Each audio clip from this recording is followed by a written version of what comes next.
मनुष्य को भ्रम होता है कि अकेले काम करने से अच्छा किसी दूसरों की सहायता लेकर काम करना होता है, लेकिन अपने ऊपर विश्वास करके पूरी लगन से अगर कार्य को किया जाए तो उसमें सफल होने की आशा दोगुनी हो जाती है। हर महत्वाकांक्षा का अर्थ होता है अपनी शक्तियों का परीक्षण करना, लेकिन दूसरों की नकल करने, दूसरों पर निर्भर रहने से व्यक्ति में दुर्बलता ही तो आती है। शक्ति तो हमारी स्वयं के मेहनत करने से आती है। आखाड़े के पास बैठकर हम अपने शरीर को शक्तिशाली नहीं बना सकते, या दूरदर्शन पर एक्सरसाइज प्रोग्राम देखकर हम अपने शरीर को तंदुरुस्त नहीं बना सकते। इसके लिए हमें स्वयं ही व्यायाम करना होगा, स्वयं ही एक्सरसाइज करना होगा। फ्रेंड्स, यदि आप जीवन में सफलता चाहते हैं तो इसके लिए आपको स्वयं ही प्रयास करना होगा, स्वयं ही उस रास्ते पर चलना होगा जो आपको उन्नति को ले जाता है, और वह रास्ता है आत्मविश्वास का। अपनी शक्ति को पहचान कर आप सफलता प्राप्त कर सकते हैं, या अपनी योग्यताओं को पहचान कर आप सफलता प्राप्त कर सकते हैं। मगर यदि आप यह सोचते हो कि संसार में कोई दूसरा व्यक्ति काम करे और सफलता हमें प्राप्त हो, तो ऐसे कैसे हो सकता? जो लोग बच्चों को इस प्रकार जीवन क्षेत्र में उतरना चाहते हैं, वे बिना किसी संघर्ष के, बिना कोई कष्ट उठाए आगे बढ़े, तो वे उनकी राह में कांटे बिछाते हैं। संतान को ऐसा बनाना कि वह किसी भी प्रकार के संघर्ष का सामना करने में अयोग्य हो, तो इसका सीधा अर्थ यह हुआ वे लोग अपनी संतान का भविष्य शुरू से बिगाड़ रहे हैं। संतान को सुख और ऐश के झूले में झुलाने वाले मां बाप संतान के सबसे बड़े दुश्मन होते हैं। दूसरों की तो छोड़ो, हुए उसे स्वयं को पहुंचाने की जहमत या स्वयं को पहुंचाने के कष्ट भी उठाने नहीं देते। बच्चों को भी समझना चाहिए, स्वर्ग जाने के इच्छुक को स्वयं ही मरना पड़ता है। स्वर्ग वही जाएगा जो मरेगा, दूसरा कोई नहीं जा सकता।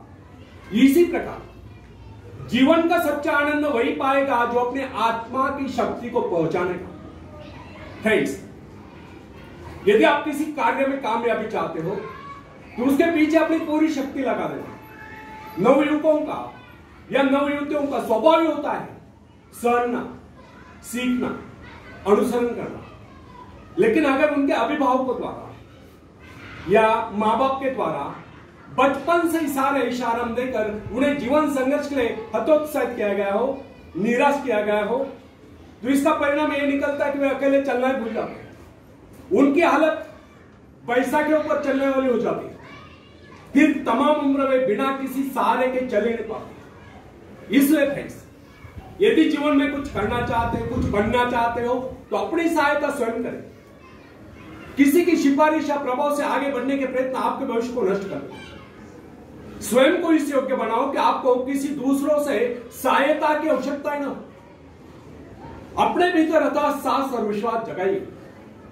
आनंद तो उसी उन्नति में आता है जो स्वयं के द्वारा प्राप्त हो। दूसरों के भरोसे, उनकी सहायता से आगे बढ़कर अपने को अपंग बनाने का क्या उपाय हो सकता है?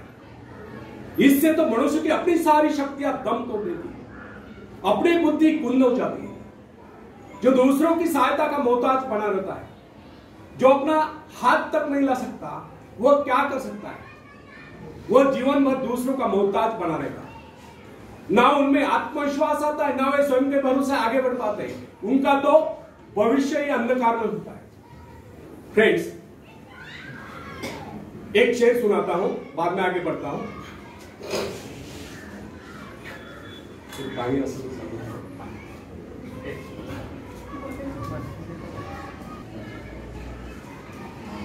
बिना मेहनत के तख्त और ताज नहीं होते।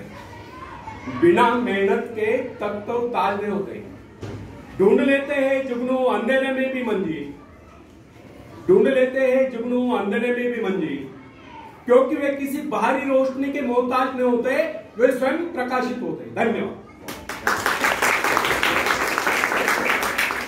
तो फ्रेंड्स, एक व्यक्ति है जिसके शरीर में स्वच्छ रक्त संचार हो रहा है, जिसके चौड़े कंधे हैं, सुंदर मजबूत हाथ है, जिसका वजन भी अच्छा है, जो सभी अंगों से युक्त तथा शरीर से चुस्त मस्त है। ऐसा व्यक्ति अगर दूसरों से सहायता मांगता है तो आप उसे क्या कहेंगे? उसके बारे में क्या सोचेंगे? अवश्य वह सर्वांग संपन्न होकर भी अपंग कहलाएगा। आप ऐसे अपंग मत बनिए, आप सामर्थ्यवान बनकर दिखाइए। आप ऐसे बनकर दिखाए कि लोग आपसे सहायता पाने की चेष्टा करें। क्या आपको पता है कि आप जिन लोगों को जानते हैं उनमें बहुत से ऐसे हैं जिन्हें किसी दूसरों से सहायता की प्रतीक्षा है। सिर्फ बात तो यह है कि उनमें से बहुत से लोगों को इस बात का भी पता नहीं कि उन्हें जो सहायता चाहिए वो कहां से मिलने वाली है। फिर भी वे इंतजार करते और सोचते रहते कि बस अब उनका काम बनने वाला है, उन्नति के द्वार खुलने वाले हैं, कोई उनकी मदद के लिए आएगा और उनके सारे कष्ट दूर हो जाएंगे। क्या ऐसा संभव है? वास्तव में कोई किसी की सहायता करता है? ऐसे सोचने वालों ने अपने गिरेबान में झांक कर देखना चाहिए, क्या उन्होंने किसी दूसरों की कितनी सहायता की, उन्होंने आज तक किसकी कितनी मदद की है? क्या कोई ऐसा व्यक्ति है जो कहे कि उन्होंने उसे सहायता की थी इसलिए आज वह उन्नति की चोटी पर है? फ्रेंड्स, यदि आपने या उन्होंne किसी दूसरों की सहायता नहीं की तो फिर किसी दूसरों से सहायता की प्रतीक्षा क्यों? ऐसे लोग केवल अपने भूल के कारण आगे बढ़ने से रह जाते हैं। हर इंसान को चाहिए कि वह केवल अपने सहारे आगे बढ़े, लौटने के रास्ते से मुंह फेरकर बिना किसी के सहारे आगे बढ़ता चाहिए। आत्मनिर्भरता से तो मनुष्य की शक्तियां विराट रूप धारण करके प्रकट होती है। आत्मविश्वास ही सफलता की नींव है। इसी आत्मविश्वास के सहारे हम दूसरों की सहायता करने में सफल हो सकते हैं। फ्रेंड्स, एक बहुत बड़े प्रबंधक का एडमिनिस्ट्रेटर करना है। मैं अपने बेटे को ऐसी कंपनी में नियुक्त करना चाहता हूं जहां उसे कठिनाइयों का सामना करना पड़े, क्योंकि इससे उसकी सहन शक्ति और कुशलता विकसित होगी। यदि मैं उसे अपनी कंपनी में रखूंगा तो मेरे भरोसे बैठा रहेगा, हर निर्णय के लिए वो मेरा मुंह ताकता रहेगा और उसमें ठहरे हुए पानी की तरह सड़ान उत्पन्न होगी। आप सभी जानते हैं, ठहरे हुए पानी पर मच्छर गुनगुनाते हैं तो बहते हुए पानी पर राजस करते हैं। कितने सुंदर विचार थे उस व्यक्ति के। अगर हर माँ बाप अपने पुत्र या पौत्री के लिए इस प्रकार के उच्च विचार रखते हैं तो वे अवश्य उनके भाग्य विधाता बनते। जो माँ बाप अपने बेटों या बेटियों को अधिक लाड़ प्यार से बिगाड़ देते हैं कि बच्चा जब चाहे स्कूल जाए, जब चाहे छुट्टी कर ले, जब चाहे कॉलेज जाए, जब चाहे छुट्टी कर ले, जब चाहे काम पर जाए, जब चाहे छुट्टी कर ले, तो ऐसे बच्चे भविष्य में कुछ नहीं कर पाते, उनका तो भविष्य नष्ट होता है। फ्रेंड्स, अपनी शक्ति पर स्वयं ही भरोसा करना पड़ता है। अपने कार्य स्वयं करने वाले सफल होते हैं। इसी से मानव के चरित्र का निर्माण होता है। जिन बच्चों को यह पता हो जाता है कि वे अपने माँ बाप के सहारे जीवित रह सकते हैं, वे अपने बल पर कोई भी कार्य समर्थ होकर भी कर नहीं पाते, वे वैसी कोशिश भी नहीं करते। जबकि उन्हें समझना चाहिए माँ बाप तो सदा के लिए उनके आश्रयदाता नहीं बन पाएंगे। एक दिन तो ऐसा आने वाला है जब उन्हें अलग अलग जीवन बिताना ही पड़ेगा। तब ऐसे लोगों को भयंकर मुश्किलों का सामना करना पड़ता है।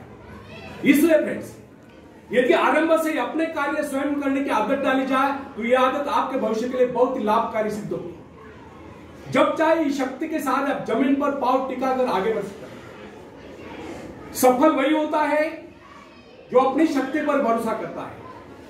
अपने काम स्वयं करने वाले सफल होते हैं। दूसरों के सहारे आगे बढ़ने वाले अक्सर भंवर में फंस जाया करते हैं। फ्रेंड्स, जिस नाव की पतवार आपके हाथ में नहीं, वह नाव आपको पार करना था, इस बात की क्या गारंटी? आपका जीवन तो उसके हाथ में है जिसके हाथ में नाव की पतवार हो। वह चाहे तो आपको डुबो दे, चाहे पार करा दे। फ्रेंड्स, जब नदी में बाढ़ आती है तब जो साहसी है, जिससे अपनी शक्तियों पर पूरा विश्वास है, वह तो तैरकर उस पार चला जाएगा। लेकिन जो डरपोक और कायर है, वह तो बीच मझधार में डूबकर अपनी जान दे देगा। सहायता पाना और सहायता की प्रतीक्षा करना दोनों ही बातें प्रगति की राह में बाधा है। अतः हर युवक या युवती के लिए आवश्यक है कि शुरू से ही अपने काम स्वयं करने की आदत डाले। अपने माँ बाप आदि लोगों की शक्ति से विश्वास हटाकर केवल अपनी शक्ति के बल पर आगे बढ़ने की कोशिश करें। जिस क्षण आप बाहरी सहायता लेना बंद कर देंगे, उसी क्षण आपके भीतर आत्मनिर्भरता का अंकुर फूटते हुए महसूस होने लगे।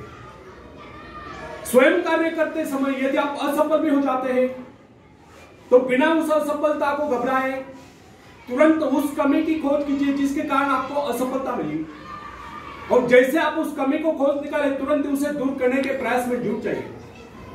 आपका वास्तविक आदर तभी होगा जब आप एक सफल व्यक्ति के रूप में दुनिया के सामने आओ। मगर यदि आप एक व्यक्ति के बाद दूसरे व्यक्ति के आगे हाथ फैलाना शुरू कर देंगे तो लोग आपको मंगता या भिखारी। अतः आप ये प्रण कर ले कि आपको केवल अपने भरोसे ही जीना है, ना कि किसी की दया पर, क्योंकि बाहरी सहायता किसी किसी वक्त ही वरदान सिद्ध होती है, अधिकतर समय अभिशाप ही सिद्ध होती है। फ्रेंड्स, बाहरी सहायता मनुष्य की काम करने की गति को मंद करके शरीर में सुस्त ला देती है। आप ऐसे लोगों से मैत्री कीजिए जो आपको जीवन में आगे बढ़ने की प्रेरणा दे। कुछ लोग एक बाजू एक पाव वाले होते हैं, फिर भी वे अपनी लगन और अपनी मेहनत से अपनी जीविका चलाते हैं। फिर तो आप तो हट्टे कट्टे फिर आगे बढ़ने की कोशिश आप क्यों नहीं कर सकते? मैं एक ऐसे व्यक्ति को जानता हूं जिसका एक पैर किसी रेल दुर्घटना में कट गया था। उसने कभी किसी से भिक्षा नहीं मांगी, किसी से दान लेना गवारा नहीं किया, यहां तक कि अपने बहन भाई का भी उसने कभी सहारा नहीं लिया। उसने एक छोटा सा धंधा फुटपाथ पर आरंभ किया। शुरू में वो न्यूज़पेपर बेचने लगा, 2 पैसे बचाकर उसने वजन तौलने की मशीन खरीदी, उस पर अपना पेट पाले। आज वही व्यक्ति उसी फुटपाथ के किनारे एक बहुमंजिला बिल्डिंग में न्यूज़पेपर स्टॉल लगाकर बैठा है, साथ में जेरॉक्स सेंटर भी खोल रखा है। सुना है आजकल वो मोबाइल शॉपिंग भी चला रहा है। वो स्वाभिमानी था, किससे मदद लेना वो अपना अपमान समझता था। आज वही व्यक्ति उन लोगों को जिनके हाथ पैर सलामत है, ऐसे परिवारजनों को खिलाता पिलाता है, उनके हर प्रकार की सहायता मदद करता है, तो इसमें किसी को हैरत हो। आज वो दूसरों की सहायता करने को हो चुका है।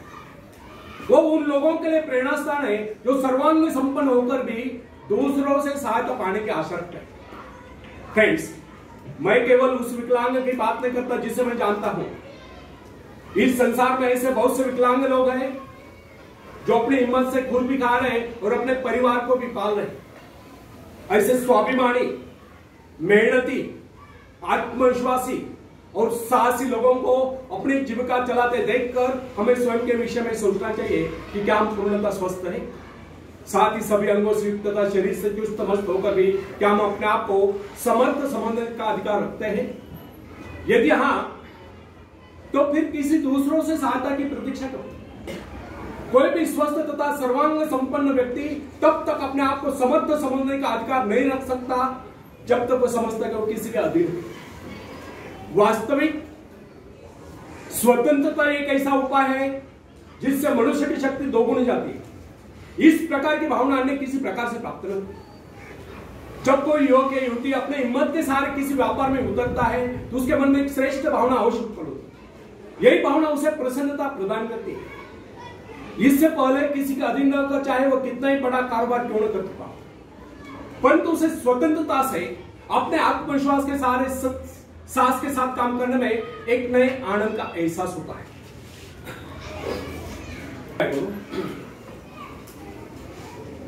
उठा धनुष तो प्रहार कर, उठा धनुष तो प्रहार कर, तू सबसे पहली वार कर। अग्नि सी धधक धधक, हीरे सी चमक चमक, सिंह सी दहाड़ कर, तू शंख सी पुकार कर। अग्नि सी धधक धधक, हीरे सी चमक चमक, सिंह सी दहाड़ कर, तू शंख सी पुकार कर। तू सबसे पहला प्रहार कर, तू सबसे पहली वार कर। रुके न तू, रुके न तू, थके न तू, झुके न तू, थमे न तू। रुके न तू, थके न तू, झुके न तू, थमे न तू। तू सबसे पहला प्रहार कर, तू सबसे पहली वार कर। धन्यवाद। तो फ्रेंड्स, जब सागर शांत हो तो जहाज के चालक को अधिक होशियारी से जहाज चलाने की आवश्यकता नहीं पड़ती, लेकिन जैसे ही तूफान आता है और जहाज डूबने का खतरा पैदा होता है तब यही चालक या कप्तान अधिक सावधानी बरतने लगता है। जब जहाज में सवार सभी लोग घबरा रहे होते हैं तब यही कप्तान मुस्कुराता हुआ अपनी संपूर्ण योग्यता को काम में लाता हुआ जहाज को डूबने के संकट से बचाकर सही सलामत ले जाता है। वास्तविक ऐसी योग्यता की परीक्षा दुख और संकट के समय में होती है। जब कोई इंसान थोड़ी पूंजी लगाकर अपने व्यापार का विस्तार करता है तो उसे वर्षों तक कठोर परिश्रम करने पड़ते हैं। इस परिश्रम से वह कुछ कमाने योग्य होता है। यह परिश्रम उसके विजय का प्रतीक होते हैं। अपने ग्राहकों को शब्द जाल में फंसाकर वो अपने व्यापार को बढ़ाता है और एक दिन सफल व्यापारी बन जाता है। बाद में छोटे मोटे कारोबारी संकट उसका कुछ नहीं बिगाड़ पाता। जो लोग इससे पहले उसे कम पूंजी वाला समझकर उसका मजाक उड़ाया करते थे, आज वही लोग उसकी सफलता की प्रशंसा करते नजर आते हैं। इसे कहते हैं अपने हाथों अपने भाग्य का निर्माण, आत्मशक्ति का चमत्कार। फ्रेंड्स, जिसके पास धन की शक्ति हो उसे शिक्षा प्राप्त करके या विद्या प्राप्त करके आत्मविकास करने का अवसर कहां है? वह तो धन की शक्ति पर निर्भर कर यही सोचता रहता, मैं चाहूं तो विद्वानों को खरीद सकता। लेकिन फ्रेंड्स, जो विद्या प्राप्त करना सबसे जरूरी समझता है वह रात रात भर अध्ययन करता रहता है, क्योंकि उसे पता है कि उसका कोई सहारा नहीं है। सहारा बनेगा तो वह उसका अपना स्वयं का ज्ञान। जिस आदमी को पता हो जाता है कि उसे बाहरी सहायता मिलना बंद हो गया है, वो या तो अपने पांव पर खड़ा हो जाएगा, गिर जाएगा। वास्तविक उस समय उसे बहुत ही कठोर परिश्रम की आवश्यकता महसूस हुई। असफलता के कलंक से बचने के लिए उसे अपने व्यक्तित्व की रक्षा करनी चाहिए। ऐसे लोग अपने आत्मविश्वास की शक्ति के बल पर दिन रात कड़ी मेहनत करते हैं और सफल हो जाते हैं। फ्रेंड्स, जब मनुष्य पर संकट की घड़ी आ जाती है, जब वह किसी भी तरह से अपनी जीविका चलाने में असमर्थ हो जाता है, तब कोई विरला होता है जो सफलता प्राप्ति के लिए खून पसीना एक कर देता है ताकि उसे असफलता का मुंह न देखना पड़े। संकट काल में ही तो मनुष्य की बुद्धि का पता चलता है।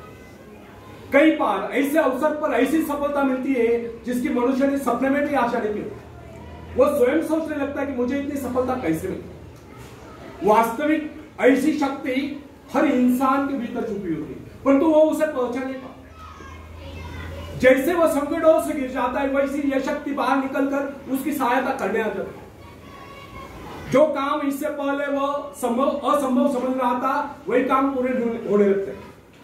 इसका कारण यह है, जब मनुष्य का जीवन चारों खतरों से गिर जाता है, तब उससे बाहर निकलने के लिए वो हाथ पैर मारना शुरू कर देता है और इस संघर्ष से ही उसकी बुद्धि तेज हो जाती है। उसमें एक प्राकृतिक नैसर्गिक शक्ति आ जाती है। फ्रेंड्स, अपनी जरूरतों की पूर्ति के लिए संघर्ष करना हम सभी का कर्तव्य है। संघर्ष से ही तो हमें सफलता मिलती है। जिनमें संघर्ष करने की इच्छा ही न हो, वह तो असभ्य और जंगली कहलाएगा। आवश्यकता तथा आवश्यक पदार्थों की दुर्लभता ही सदा से मानव जाति के विकास का कारण रही। हर सभ्यता और संस्कृति का आधार श्रम और संघर्ष ही रहा। जो अपना लक्ष्य पाने में खो गया, वह कुछ नहीं सकता। कई वैज्ञानिक अपनी साधना में लीन होकर अपने लक्ष्य को पाने के संघर्ष में जूझते रहे। उनके परिवार जन अभावग्रस्त होकर भूखे मत रहे, परंतु उन्होंने अपने उद्देश्य को प्राप्त करके चैन की सांस ली। जब उन्हें सफलताएं प्राप्त हुई तो लोगों को उनके आविष्कार यानी कि शोध बहुत बड़े आश्चर्य से प्रतीत। फ्रेंड्स, आवश्यकता ही आविष्कार की जनी, शोध की जनी है।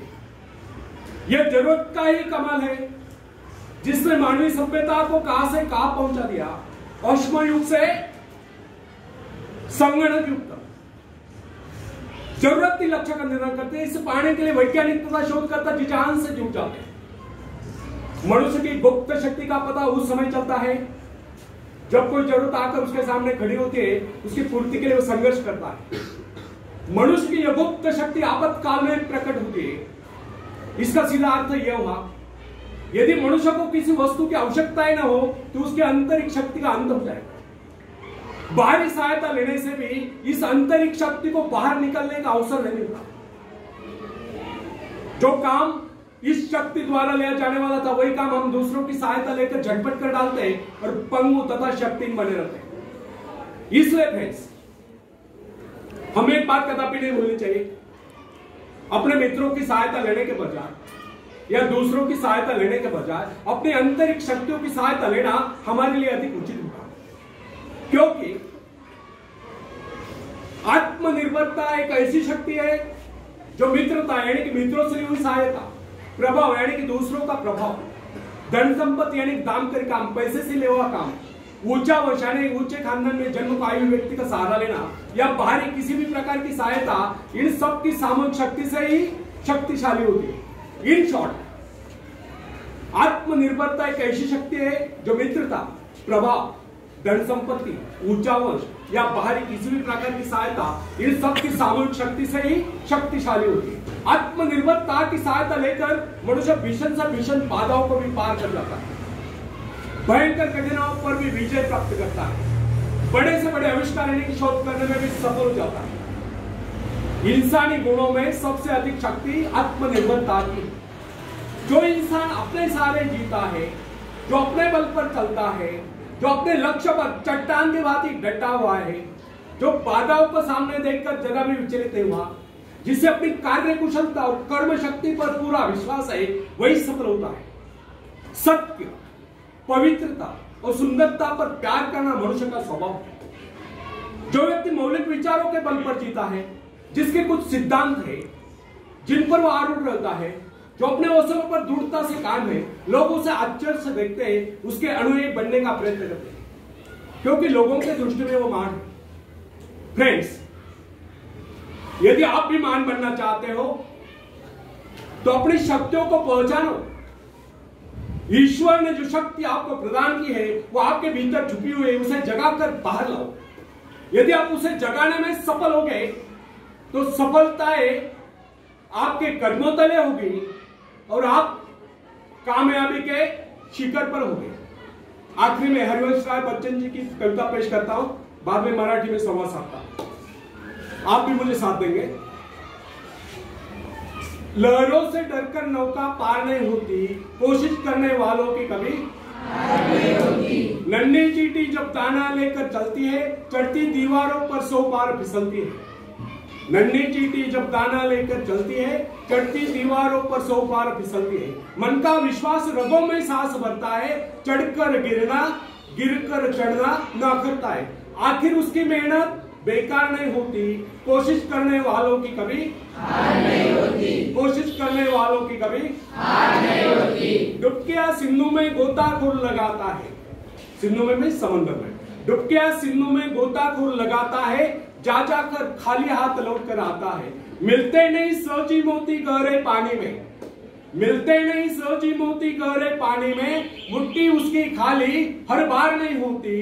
कोशिश करने वालों की कभी हार नहीं होती। कोशिश करने वालों की कभी हार नहीं होती। और आखिरी पद आप सबके लिए बहुत इंपॉर्टेंट है। मैं यही कामना करता हूं कि आप सब अच्छी तरह से नंबर हासिल करके उत्तीर्ण हो या पास हो।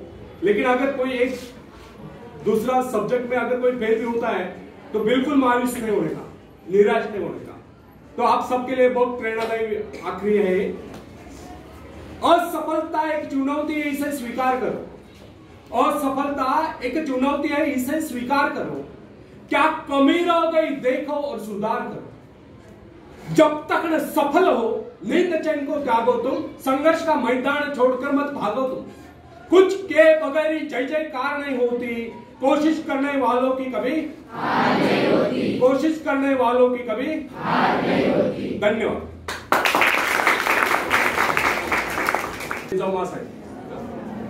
आणि स्वामी विवेकानंद यांची जयंती असते आणि ती युवा दिन म्हणून का साजरी केली जाते, कारण स्वामी विवेकानंदांनी युवकांसाठी अनमोल असे विचार मागे ठेवलेले आहे।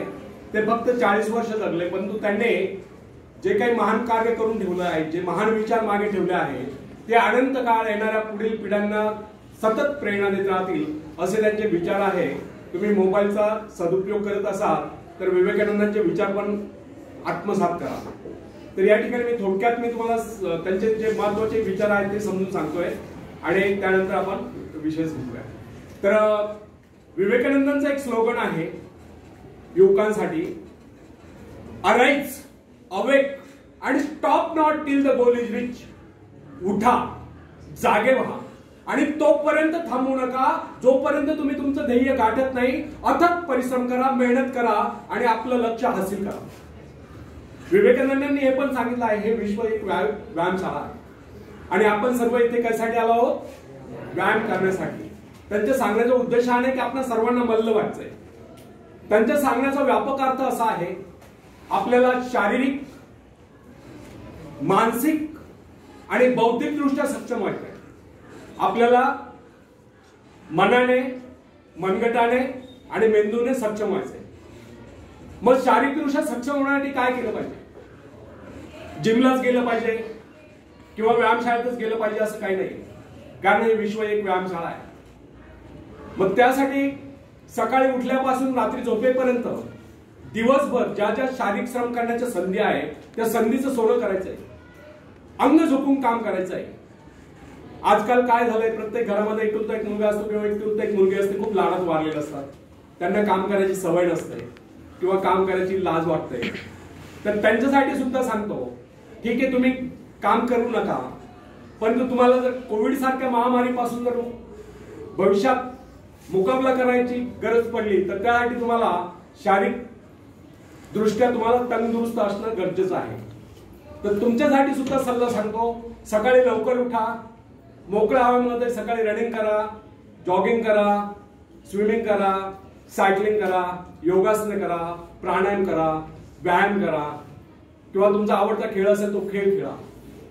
बाहेरच्या वातावरणामध्ये सकाळी जर तुम्ही अर्धा तास जॉगिंग किंवा फास्ट वॉकिंग केलं तर आणि त्यानंतर योगासन प्राणायाम केलं तर तुम्ही दिवसभर, म्हणजे माझा स्वतःचा अनुभव सांगतो, जर तुम्ही जर असं केलं, तुम्ही स्वतःसाठी जर 1 तास दिला तर दिवसाचे 3 तास तुम्हाला जास्त म्हणजे वापरायला मिळतात. कसे ते सांगतो, किंवा 2 तास समजा, ते 1 तास वजा करू आपण यातला.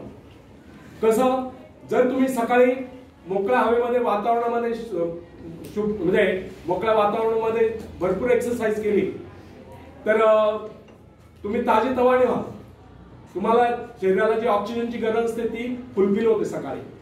आणि दिवसभर म्हणजे तुम्ही जेवण केल्यानंतर वर्गात बसला तरी आळस येणार नाही, दिवसभर तुम्हाला जांभळी पण येणार नाही, फ्रेश राहाल. तर त्या दृष्टीने आपण प्रत्येकाने दिवसातून एवढा तरी व्यायाम केला पाहिजे की शरीरातून एकदा तरी घाम नितळला पाहिजे. एवढे शारीरिक श्रम आपण प्रत्येकाने केले पाहिजे. काय करायचं सांगितलं तुम्हाला, नाहीच काही जमत तुम्हाला वॉकिंग तर करू शकता, फास्ट वॉकिंग करू शकता की नाही. तर शारीरिकदृष्ट्या सक्षम होण्यासाठी आपण प्रत्येकाने दिवसातून एकदा तरी घाम निथळेल एवढे शारीरिक श्रम करा. जे करायचे ते करा, तुम्हाला कोणता सांगितलं त्यापैकी कुठलाही व्यायाम करू शकतो. दुसरी गोष्ट, आपल्याला मानसिकदृष्ट्या सक्षम होण्यासाठी आपल्या मनावरती ताबा असला पाहिजे, आपल्या इंद्रियांवरती ताबा असला पाहिजे, आणि सर्वात महत्वाचं आपल्या विकारांवरती ताबा असला पाहिजे. विकार कोणते थोडक्यात सांगतो, काम, कामना, इच्छा, क्रोध, लोभ, मोह, मत्सर, द्वेष, आळस, नैराश्य, उदासी यांना मनातून हद्दपार करा. नेहमी आनंदी राहा, उत्साही राहा, कार्यतत्पर राहा, स्वतःला चांगल्या कामामध्ये व्यस्त ठेवा, चांगल्या विचारांना आत्मसात करा, त्या विचारांना अंकुरित करा, त्या विचारांना कृतीत आणा, त्या विचारांप्रमाणे आचरण करा, म्हणजे तुमचा भविष्यकाळ उज्ज्वल ठरेल. एक गोष्ट लक्षात ठेवा, ईश्वराने आपल्या सर्वांना उदंड आयुष्य दिलेलं आहे, परंतु या संपूर्ण आयुष्यातला एकच क्षण आपल्या हातात आहे. कोणता सांगता येईल तुम्हाला? एकच क्षण आपल्या हातात आहे. जास्त क्षण वाया घालू नका, लवकर सांगा. एकच क्षण आपल्या हातात आहे, गेले बाकीचे क्षण वाया गेले. एकच क्षण आपल्या हातात आहे, सांगा लवकर. आत्ताचा म्हणजे वर्तमान, present moment is the most important moment of our life. आलं का लक्षात? गेला तो भूतकाळ इतिहास जमा झाला, येणारा भविष्यकाळ आपल्याला माहिती नाही, परंतु वर्तमानातला प्रत्येक क्षण तुम्ही कसा विचार करतात, कसा जगतात, त्या विचाराला कसं कृतीत आणतात, कसं आचरणात आणतात, त्यावर तुमचा भविष्यकाळ अवलंबून आहे. त्यामुळे तुम्हाला नेहमी सांगतो की नेहमी चांगले विचार आत्मसात करा आणि त्या विचारांना खतपाणी घाला आणि त्या विचारांप्रमाणे आचरण करा, त्यातून तुमचा भविष्यकाळ उज्ज्वल ठरेल. आणि स्वतःला व्यस्त ठेवा चांगल्या कामामध्ये. स्वतःच्या व्यस्त जर ठेवलं कामामध्ये तर आपल्याला बाकीचे व्यसन वगैरे लागत नाही, कारण रिकामा वेळ सैतानाचं म्हणजे रिकामं मन सैतानाचं घर असतं. तुम्हाला जेव्हा काहीच काम नसेल तर तुम्हाला रिकामे उद्योग सुचतात. तर त्यामुळे नेहमी स्वतःला चांगल्या कामामध्ये व्यस्त ठेवा, त्यातून तुमचा भविष्यकाळ उज्ज्वल ठरेल. आणि बौद्धिकदृष्ट्या सक्षम होण्यासाठीच आपण सर्व बालपणापासून काय करत आहात, काय करताय तुम्ही इथे? शिक्षण घेता. आता विद्यार्जन करत असताना ज्यावेळेस शिक्षक आपल्याला शिकवतात त्यावेळेस विवेकानंदांनी सांगितल्याप्रमाणे आपल्या मनामध्ये एका वेळेस एकच विचार चालू असला पाहिजे. म्हणजे शिक्षक काय समजून सांगतायत ते व्हिज्युअलाइज केलं गेलं पाहिजे, त्याचं एक चित्र मनामध्ये उभं असलं पाहिजे. नाहीतर शिक्षक इकडे शिकवतायत आणि तुमच्या मागे बाल्कनी मेंबर जनरली गप्पा असतात किंवा मनामध्ये विचार चालू असतात. आता सुट्टी झालं म्हणलं, सुट्टीत जेवण काय करायचं, आईने डब्बा काय दिला असेल, असा विचार जर तुमच्या मनात येत असेल तर तुम्ही सक्सेस होऊ शकत नाही. तर एक गोष्ट लक्षात ठेवा, पक्की गाठ मनामध्ये करा की ज्यावेळेस शिक्षक शिकवत असतील त्यावेळेस आपल्या मनामध्ये एका वेळेस एकच विचार ठेवायचा, शिक्षक काय शिकवतायत ते व्हिज्युअलाइज करायचं. आलं लक्षात? तुम्ही पुस्तक वाचत असाल, जनरली सकाळच्या वेळेस वाचन करणं म्हणजे चांगलं लक्षात राहतं. तुम्ही ज्यावेळेस वाचन करतात, पुस्तक एखादं पुस्तक वाचतात, तेव्हा ते वाक्य जे वाचतायत त्या वाक्याचा अर्थ आपल्या मनामध्ये शिरला पाहिजे. नुसतं वाचन करायचं म्हणून वाचू नका, किंवा झोप येते तरी तुम्ही वाचताच आहात तर ते पुस्तक मिटा आणि झोप, डोळे मिटून झोपून घ्या शांत. जेव्हा तुमची झोप चांगली होईल तेव्हा नंतर वाचन करा. पण तो वाचायचं म्हणून वाचतायत आणि झोप येते तर तसं वाचू नका. तर एक गोष्ट लक्षात ठेवा, ज्यावेळेस तुम्ही पुस्तक वाचत असाल तेव्हा त्या वाक्याचा अर्थ आपल्या मनामध्ये शिरला पाहिजे. त्या वाक्याचा अर्थाचा व्हिज्युअलायझेशन, त्याचं चित्र मनामध्ये उभं असलं पाहिजे. अशा पद्धतीने जर तुम्ही एकाग्रतेने अभ्यास केला, एकाग्रतेने वाचन केलं, एकाग्रतेने लक्ष दिलं शिक्षक शिकवत असताना, तर निश्चितच तुम्हाला सक्सेस मिळणार आहे. विवेकानंदांनी हे सांगितलंय, तुम्ही जर ज्ञानी बनायचं असेल तर तुम्हाला एकाग्र होणं गरजेचं आहे. तर एकाग्रतेने हे आत्मसात केले पाहिजे विचार. आलं लक्षात? अशा पद्धतीने आपल्याला शारीरिक, मानसिक आणि बौद्धिकदृष्ट्या सक्षम व्हायचं आहे. जेव्हा या भारतातील प्रत्येक युवक आणि प्रत्येक युवती ही शारीरिक, मानसिक आणि बौद्धिकदृष्ट्या सक्षम होईल तेव्हाच खऱ्या अर्थाने भारत म्हणजे विवेकानंदांचे जे स्वप्न आहे युवकांबद्दलचे ते स्वप्न पूर्ण होतील.